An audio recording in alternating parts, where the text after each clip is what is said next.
Hi hello అందరికీ నమస్తే. నేనే మీ శ్రీకాంత్ జర్నలిస్ట్.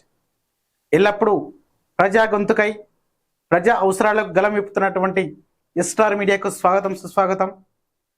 ఈరోజు ఏంటంటే తెలంగాణ రాష్ట్రంలో స్థానిక సంస్థల ఎలక్షన్లు ఎందుకు నిర్లక్ష్యం కాబడుతున్నాయి, ముఖ్యంగా దాని వెనుకాల ఏం కుట్ర జరగబోతుంది, ఎవరెవరు కుట్ర పన్నుతున్నారు, దేనికి నిర్లక్ష్యం కాబడుతుంది.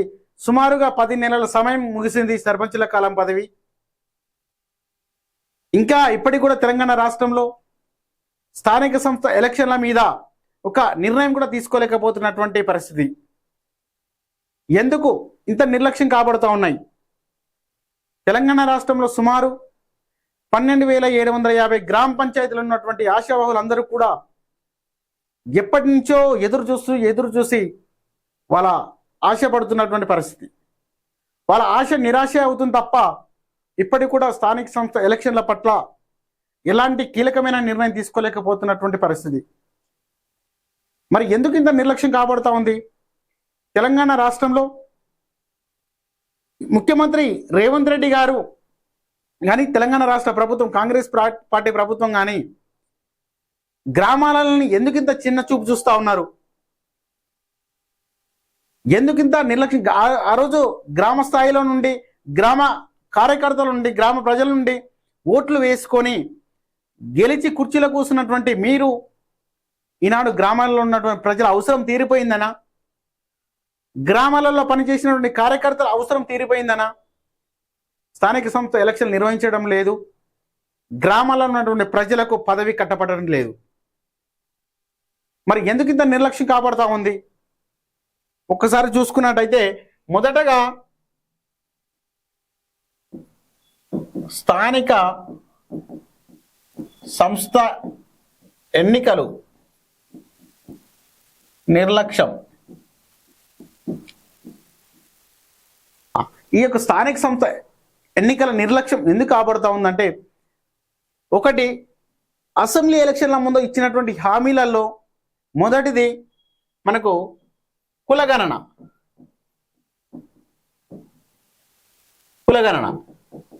ఈ కులగణన చేసే బీసీ రిజర్వేషన్లు పెంచాలి, కులగణన ద్వారానే బీసీ రిజర్వేషన్ పెంచి స్థానిక సంస్థ ఎన్నికలకు పోతాం, బీసీల జనాభాను బట్టి రిజర్వేషన్ ఇచ్చి ఎలక్షన్లు నిర్వహిస్తామని చెప్పేసి ఇచ్చినటువంటి హామీ బీసీల రిజర్వేషన్.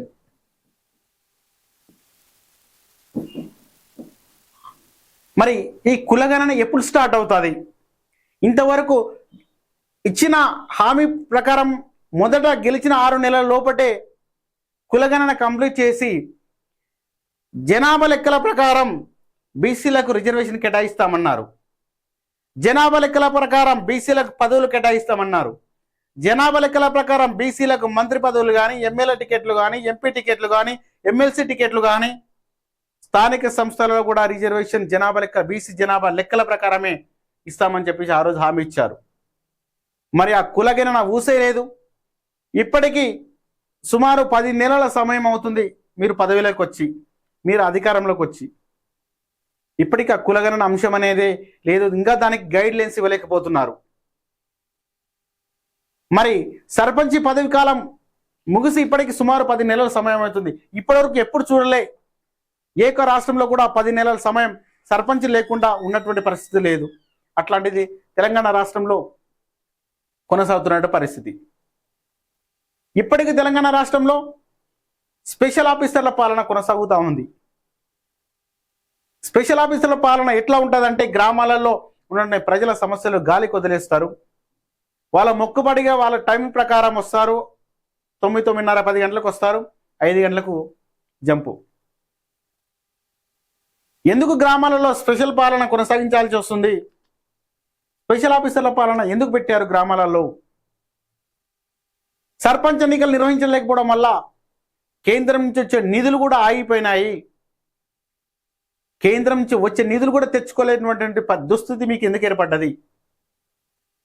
ఎందుకు మీ కమిషన్ల కోసమేనా? మీ కమిషన్ కకృతి పడి స్థానిక ఎలక్షన్లను పోస్ట్ పోన్ చేస్తూ ఉన్నారు. మీ కమిషన్ కకృతి పడి కులగణన అంశం మొదలు పెట్టట్లేదు. ఎందుకు స్థానిక సంస్థ ఎన్నికలు నిర్వహించడం లేదు తెలంగాణ రాష్ట్రంలో? మొదటగా నిర్ణయించాల్సిన స్థానిక సంస్థ ఎన్నికలు అది పక్కన పెట్టి, మొదటగా మీరు చేయాల్సింది ఇచ్చిన హామీలు అది పక్కన పెట్టి, మూసీ ప్రక్షాళన అంటున్నారు, ఫోర్త్ సిటీ అంటున్నారు, ఇంకేదో అంటున్నారు. ఇవన్నీ కూడా మీ కమిషన్ల కోసం మాత్రమే, మీకు కమిషన్లు రావాలనేది మాత్రమే ఇవన్నీ ముందు తీసుకొస్తున్నారు. ఇప్పటికిప్పుడే మూసీ ప్రక్షాళన అవసరమా? ఇంకా మీరు 4 సంవత్సరాలు మీ టైం మీ చేతిలో ఉంది. మొదటగా సర్పంచ్లు నిర్వహించండి, సర్పంచ్ల గ్రామాలలో పెట్టండి. రేపు పొద్దున పండుగలు వస్తున్నాయి. పండుగలు లేకపోతే ఊర్ల గ్రామాలలో పండుగలు నిర్వహించేది ఎవరు? పండుగ కావాల్సినటువంటి ఏర్పాట్లు చేసేది ఎవరు ఊర్లలో? రేపు పొద్దున దసరా పండుగ ఉంది.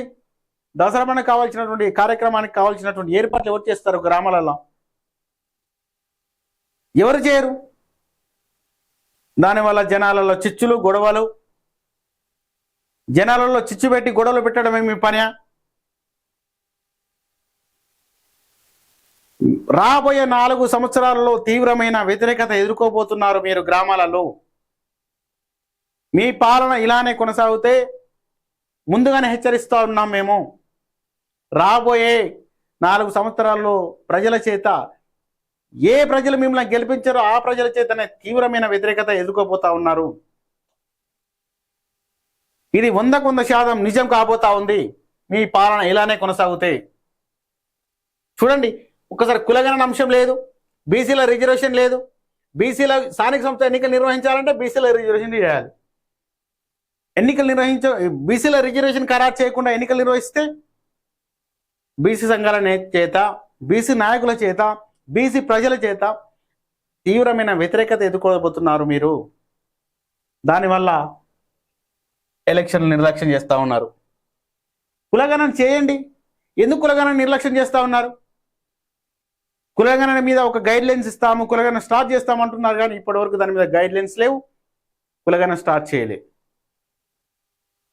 ఇమీడియట్లీ మీకున్న పని, మీ ముందర ఉన్నటువంటి పని కులగణన. ఇది కానివ్వండి, స్వయంగా మీ ఆది నాయకుడు రాహుల్ గాంధీ గారే చెప్పారు, కులగణన స్టార్ట్ చేయండి, కులగణన చేయండి, కులగణన చేసి బీసీ రిజర్వేషన్ నిర్వహించండి. ఎలక్షన్ కమిషన్ కూడా రెడీగా ఉంది, కానీ ప్రభుత్వమే రెడీగా లేదు మన స్థానిక సంస్థ ఎన్నికలు నిర్వహించడానికి. 50% రిజర్వేషన్ బీసీలకు రావాలి అంటే 100 మందిలో 50 మంది బీసీ జనాభా బిడ్డలే. బీసీ బిడ్డలే మన ఎమ్మెల్యేలు ఉండాలి, బీసీ బిడ్డలు ఎంపీలు ఉండాలి. 50 మంది బీసీ బిడ్డలు సర్పంచులుగా పనిచేయాలి ఊర్లలో. ఇది రావాలి. కానీ ఇది రావడం మాత్రం మన రెడ్డి ముఖ్యమంత్రికి ఇష్టం లేదు. అందువలనే ఈ స్థానిక సంస్థ ఎన్నికలు పోస్ట్ పోన్ చేయడం జరుగుతూ ఉంది. మరి ఎన్ని రోజులు ఇలా పోస్ట్ పోన్ చేసి కాలయాపన చేస్తూ ఉంటారు? మీరు అంటుంటారు ప్రతి బహిరంగ సభలలో, అసెంబ్లీలో, నేను జడ్పీటీ స్థాయి నుంచి ముఖ్యమంత్రి స్థాయి దాకా వచ్చామని. మరి జడ్పీటీ స్థాయిలో ఉన్న, జడ్పీ స్థాయి నుంచి వచ్చిన వ్యక్తికి గ్రామాలలో ఒక అధికారి లేకపోతే పరిస్థితి ఏ విధంగా ఉంటుంది మీకు అర్థమయ్యే ఉంటుంది. గ్రామాలలో సర్పంచ్ లేకపోతే గ్రామాల పరిస్థితి ఏంటిది? ఎవరు వాళ్ళకి రిప్రజెంట్ ఇవ్వాలి? గ్రామాల సమస్యలు ఎవరు చెప్పుకోవాలి? గ్రామాల సమస్యలు ఎవరు తీర్చాలి? మీకు ఈ మాత్రం సోయి లేదా ముఖ్యమంత్రి రేవంత్ రెడ్డి గారు? మీరు సోయి ఉండే తెలంగాణ రాష్ట్రాన్ని పరిపాలిస్తున్నారా? ఒక్కసారి మీరు బహిరంగ సభలలో మాట్లాడడం కాదు, గ్రామ స్థాయికి వెళ్ళండి, గ్రామాలలో పర్యటించండి. గ్రామ స్థాయిలో ఏం జరుగుతుందని తెలుస్తుంది మీకు. మీరు అమెరికా టూర్లో పర్యటించడం కాదు, తెలంగాణ రాష్ట్రంలో ఉన్న గ్రామాలలో పర్యటించండి. ముందుగా తెలంగాణ రాష్ట్రంలో గ్రామాలని అభివృద్ధి చేయండి. గ్రామ రాజ్యమే రామరాజ్యం అన్నారు. మరి ఎక్కడుంది గ్రామరాజ్యాలు? గ్రామ పాలన కరెక్ట్గా ఉండాలి కదా. మీరు అక్కడ లండన్, అమెరికా, అక్కడ టూర్లు వెళ్ళి అక్కడ జరుగుతున్నటువంటి అవన్నీ ఉండాలి. అవి కూడా తెలంగాణ రాష్ట్రంలో ఉండాలి. అక్కడ ఎలాంటి అభివృద్ధి జరిగిందో అది ఉండాలి. ముందుగా మన తెలంగాణ రాష్ట్రంలో గ్రామాలను డెవలప్మెంట్ చేయండి. గ్రామాలలో డెవలప్మెంట్ చేయాలంటే గ్రామాలలో అధికారులు ఉండాలి. ఇదంతా మీకు తెలిసి కూడా మీరు నిర్లక్ష్యం చేస్తున్నారంటే ఇది ఎందుకు ఇంత నిర్లక్ష్యం చేస్తూ ఉన్నారంటే బీసీల మీద వ్యతిరేకతతోట, బీసీల మీద నిర్లక్ష్యంతోట, చిన్నచూపుతోట. మరి ఎందుకు కులగణన స్టార్ట్ చేయడం లేదు? కులగణన స్టార్ట్ చేయండి, కులగణన ముగించండి, బీసీల రిజర్వేషన్ ఖరారు చేయండి. ఒకసారి చూడండి, గ్రామాలలో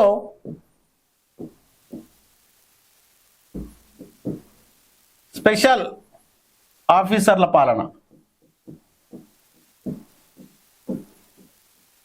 గ్రామాలలో స్పెషల్ ఆఫీసర్ల పాలన కొనసాగుతూ ఉంది. మరి రేపు గ్రామాలలో స్పెషల్ ఆఫీసర్ల పాలన సంవత్సరం నుండి కూడా మీరు కొనసాగిస్తున్న సుమారు 10 నెలల నుండి. మీరెందుకండి, మీరు టైంకు ఎలక్షన్ నిర్ణయించుకున్నారు కదా, అసెంబ్లీ ఎలక్షన్లు కానీ, ఎంపీ ఎలక్షన్లు కానీ, ఎమ్మెల్సీ ఎలక్షన్లు కానీ, మీరు అన్నీ కూడా టైంకు ఎలక్షన్ నిర్ణయించుకున్నారు, మీరు పదవులలో కూర్చున్నారు. మరి ఎందుకు ఈ ఎలక్షన్లు పోస్ట్ పోన్ చేస్తూ ఉన్నారు?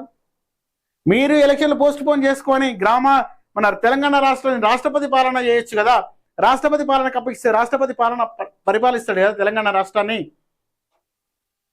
మరి ఎందుకు జరగడం లేదు? అది మీకు మాత్రం పదవులు కావాలి, గ్రామాలలో మాత్రం పదవులు వద్దు. ఇదెక్కడ న్యాయం ముఖ్యమంత్రి రేవంత్ రెడ్డి గారు? గ్రామాలలో తిరిగిన వాడిని, గ్రామాలలో పెరిగిన వాడిని, వ్యవసాయం చేసిన వాడిని ఒక రైతు బిడ్డనని చెప్పుకునే మీరు గ్రామాలలో పరిస్థితులు మీకు తెలియదా? మీరు ఇచ్చినటువంటి ప్రతి హామీ కూడా గ్రామాలలో చేరాలంటే గ్రామాలలో సర్పంచ్ ఉండాలి, గ్రామాలలో వార్డు మెంబర్ ఉండాలి. వాళ్ళు ఉన్నప్పుడే మీరు ఇచ్చినటువంటి ప్రతి హామీ గ్రామాలలో ప్రతి ఒక్కరికి అందేలా ఉంటుంది. మరి ఈరోజు మీరు ప్రజాపాలన అంటున్నారు, రేషన్ కార్డులు అంటున్నారు, డిజిటల్ కార్డులు అంటున్నారు, ఏవి కూడా ఇప్పటికీ అమలు కానటువంటి పరిస్థితి. మీరు ఇచ్చిన 6 గ్యారెంటీలను పక్కన పెట్టిరు. 100 రోజుల లోపటే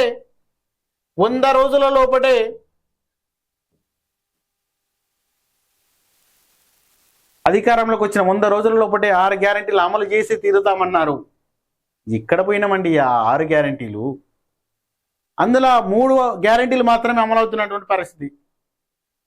మహిళలకు 2500 అమలవుతున్నదా? పెన్షన్ 2000 నుంచి 4000 పెంచిస్తున్నారు, అమలవుతున్నదా? రైతు భరోసా ఇక్కడ పోయింది, 7000 పెంచిస్తున్నారు, అమలవుతుందా? తర్వాత ఇందిరమ్మ ఇండ్లు ఎక్కడ పోయినాయి? అవన్నీ ఏమి లేవు. ఈ 6 గ్యారెంటీలు మాత్రమే 100 రోజుల లోపల చేస్తున్నాను. ఇంకా 420 హామీలు మీరు 5 సంవత్సరాల లోపల క్లియర్ చేయాల. తెలంగాణ రాష్ట్ర ప్రజలకు ఇచ్చినటువంటి మాట ప్రకారం ఇవి చేయండి అండి ముఖ్యమంత్రి రేవంత్ రెడ్డి గారు. బీసీ డిక్లరేషన్ ఎక్కడ పోయింది? మహిళా డిక్లరేషన్ ఎక్కడ పోయింది? రైతు డిక్లరేషన్ ఎక్కడ పోయింది? ఇవన్నీ విస్మరించారు ఇప్పటికీ. ఇవన్నీ పక్కన పెట్టి ఎంతసేపటికే మూసి ప్రక్షాళన అంటున్నారు, హైడ్రా అంటున్నారు, 4th సిటీ అంటున్నారు. తెలంగాణ రాష్ట్రం డెవలప్మెంట్ చేయడంలో అది కూడా భాగమే. తెలంగాణ రాష్ట్రాన్ని పర్యాటక ప్రాంతంగా చేయడం కూడా రాష్ట్ర ప్రభుత్వం మీద ఉంది ఆ బాధ్యత. కానీ మొదటగా ఇవి చేసి చూపించండి. మీరు ఇచ్చిన హామీలు చేయండి. తెలంగాణ రాష్ట్రాన్ని, గ్రామాన్ని డెవలప్ చేయండి. తెలంగాణ రాష్ట్రంలో గ్రామాలు చాలా వెనుకబడిపోయినటువంటి పరిస్థితి. ఇవి అభివృద్ధి చేయండి ఫస్ట్. ఇవి పక్కన పెట్టి మీరు అనుకున్నవి ఏదో అమెరికా టూర్ అంటారు, లండన్ టూర్ అంటున్నారు. అవన్నీ కాదు. ఫస్ట్ తెలంగాణ రాష్ట్రాల గ్రామాలలో పర్యటించండి, గ్రామాలను చక్కదిద్దండి. ఫస్ట్ చాలా మంది చాలా రకాలుగా ఆశపడి మిమ్మల్ని ముఖ్యమంత్రి పదవిలో కూర్చోబెట్టారు. ఆ ముఖ్యమంత్రి పదవి మీకు మీ డాడీ ఇచ్చిన గిఫ్ట్ కాదు, తెలంగాణ రాష్ట్ర ప్రజలు ఇచ్చారు మీకు. 10 సంవత్సరాలు తెలంగాణ రాష్ట్రంలో కేసీఆర్ పాలన చూసి విసుగు చెంది కొత్త నాయకుని ఎన్నుకోవాలి. కొత్త నాయకుడు అయితే కొత్త యువతరానికి ఒక మంచి భవిష్యత్తు ఇస్తారు, గ్రామాలు మంచి అభివృద్ధి చెందుతాయి అని చెప్పేసి మీకు అధికారం ఇచ్చారు గ్రామ ప్రజలు, తెలంగాణ రాష్ట్ర ప్రజలు. మరి ఆ అధికారాన్ని మీరు ఏ విధంగా ఉపయోగించుకున్నారో ఒకసారి చూడండి. త్వరలో మేము ఖచ్చితంగా మీ యొక్క రాష్ట్ర పాలన మీద మీరు ఈ యొక్క 10 నెలల సమయంలో ఈ యొక్క సంవత్సర కాలంలో మీరు తెలంగాణ రాష్ట్రాన్ని ఏ విధంగా పరిపాలించారో మా యొక్క సంస్థ సర్వే ద్వారానే మీ ముందుకు వస్తాం. ఖచ్చితంగా మీకు జవాబు చెప్తాం. ఈ విధంగానే జరిగితే తెలంగాణ రాష్ట్రంలో ఖచ్చితంగా మీరు రాబోయే 4 సంవత్సరాల్లో తీవ్రమైన వ్యతిరేకత ఎదుర్కోబోతున్నారు. ఈ విధంగానే మీ పాలన కొనసాగితే ఇది ఖచ్చితంగా మేము ముందుగానే హెచ్చరిస్తా ఉన్నాం మీకు. ఒక్కసారి చూడండి, త్వరలోనే వస్తాం మీ ముందుకు. తర్వాత ప్రతిపక్షాలు కూడా ఎందుకింత నిర్లక్ష్యంతో స్థానిక సంస్థ ఎన్నికల పట్ల మౌనం విడుతలేరు? ఎందుకింత నిర్లక్ష్యం ప్రతిపక్షాలకు? ఒకసారి ప్రతిపక్షాలు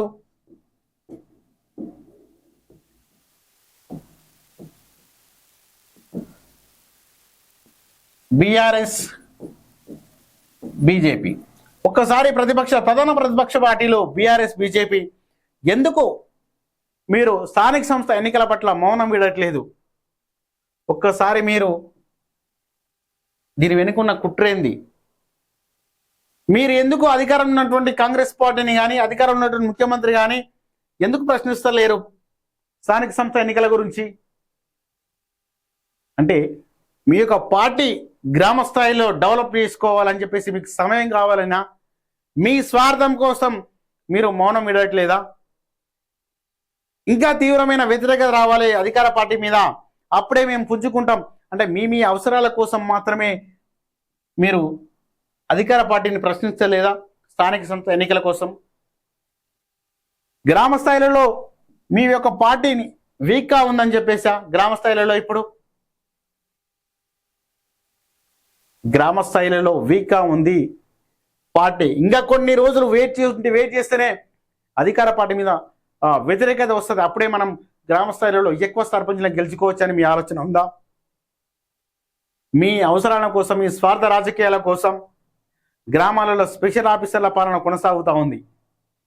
గ్రామాలలో స్పెషల్ ఆఫీసర్ల పాలన ఎట్లా ఉంటుంది అంటే, ఒకసారి మీకు రాష్ట్రపతి పాలన తెలంగాణ రాష్ట్రంలో ఉంటే కానీ మీకు అర్థం కాదు. అంటే టైం ప్రకారం వస్తుంటారు పోతుంటారు వాళ్ళు, అది పరిస్థితి. గతంలో కేసీఆర్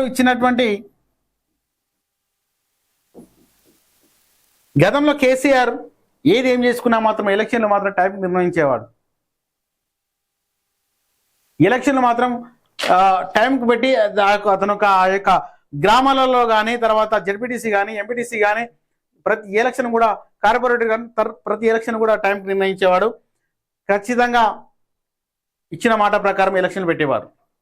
మరి గతంతో పోల్చుకుంటే ఈనాటి ఇప్పుడు వచ్చినటువంటి ముఖ్యమంత్రి రేవంత్ రెడ్డి గారు మరి ఏం చేస్తున్నట్టు? సోయిండి గవర్నమెంట్ రాష్ట్రాన్ని, మన తెలంగాణ రాష్ట్రం పరిపాలిస్తున్నాడా? సోయి లేక పరిపాలిస్తున్నాడా?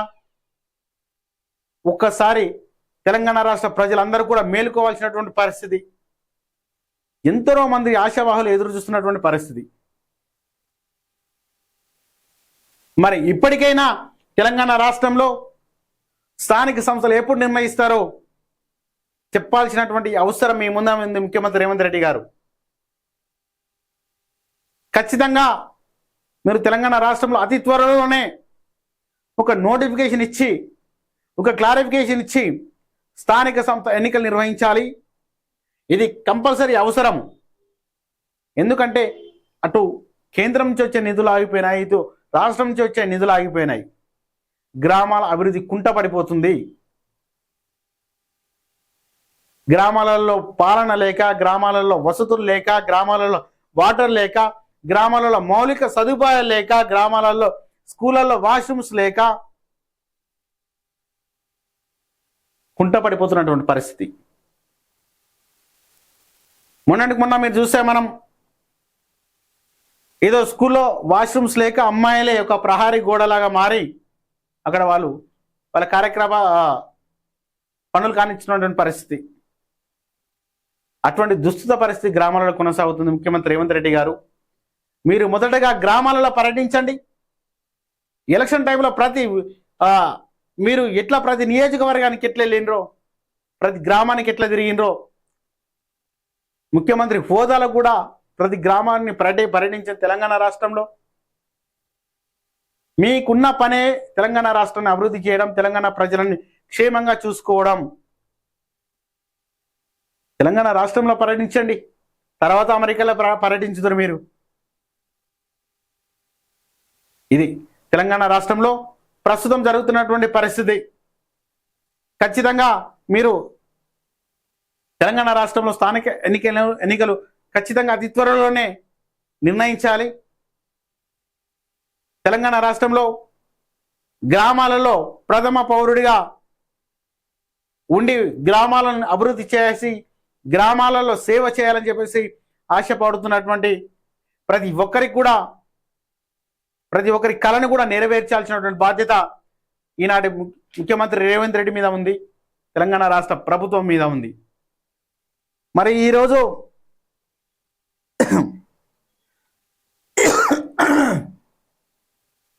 మీరు అధికారంలోకి వచ్చి ఇప్పటికీ 10 నెలల సమయం ముగుస్తూ ఉంది.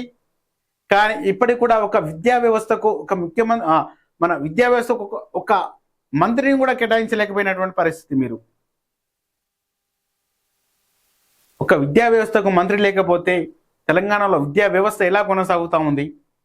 విద్యా వ్యవస్థలో ఉన్నటువంటి ప్రాబ్లమ్స్ కానీ ఎవరికి రిప్రజెంట్ ఇవ్వాలి? వాళ్ళందరూ కూడా ఇలా ఉంది పరిస్థితి. దయచేసి మీరు వెంటనే మంత్రి పదవులను డిక్లేర్ చేయాలి తెలంగాణ రాష్ట్రంలో. వెంటనే స్థానిక సంస్థ ఎన్నికల మీద నిర్ణయం తీసుకోవాలి. వెంటనే కులగణన మీద నిర్ణయం తీసుకోవాలి. బీసీ రిజర్వేషన్ల మీద నిర్ణయం తీసుకోవాలి. ఇవన్నీ ముందే చేయాల్సినటువంటి పనులు.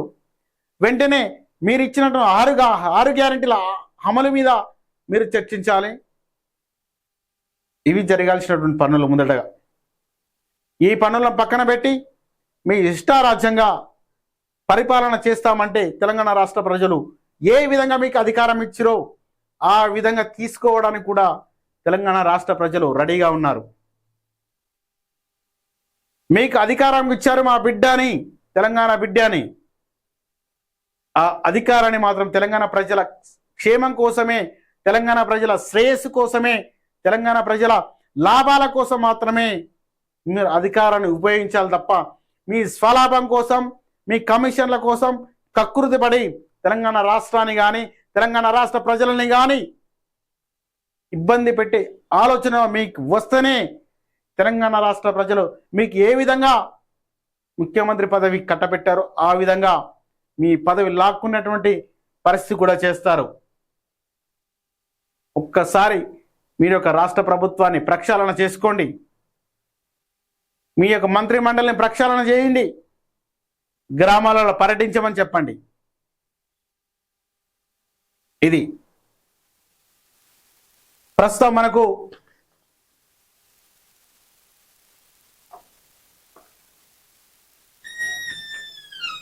ఇది వెంటనే తెలంగాణ రాష్ట్ర ప్రభుత్వం మాత్రం స్థానిక సంస్థలు నిర్ణయించాలి.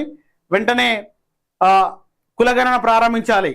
కులగణన ప్రారంభించి రిజర్వేషన్ డిక్లేర్ చేసి స్థానిక సంస్థ ఎన్నికలకు నోటిఫికేషన్ ఇచ్చేయాలని చెప్పేసి కూడా తెలంగాణ రాష్ట్ర ప్రజలు అందరూ కూడా కోరుకున్నటువంటి సమయం. Thank you.